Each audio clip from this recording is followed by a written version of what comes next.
السلام عليكم. عايز اقول كلمتين بس على السريع كده لاخواتي الاهلاويه.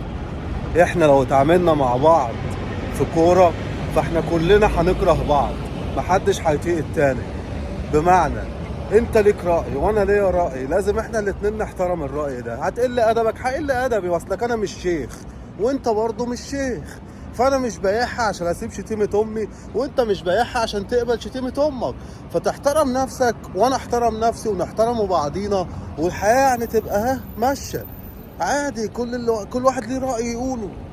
اختلف يا عم بالادب وبالاحترام. عمرك ما هتبقى مؤدب ومحترم في انتقادك وعاجي انا اشتمك، ولا مثلا انا هبقى في حالي وانت تيجي تشتمني، ما انت هتبقى مهزأ فهضطر اكون مهزأ وهزقك برضه. فالفكره اللي يعني ايه، مشوا الدنيا كده، مشوا الدنيا.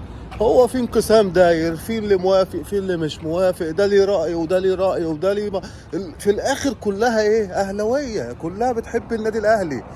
فكك بقى انت من الصراع الاهلاوي الداخلي دوت اللي هو بين الجمهور. يعني ان شاء الله ربنا ما يجيب صراعات داخليه، واستمتع بالسياح القصايطه والسياح الزملكاويه، استمتع بيهم كده وهم كل يوم بيدمعوا.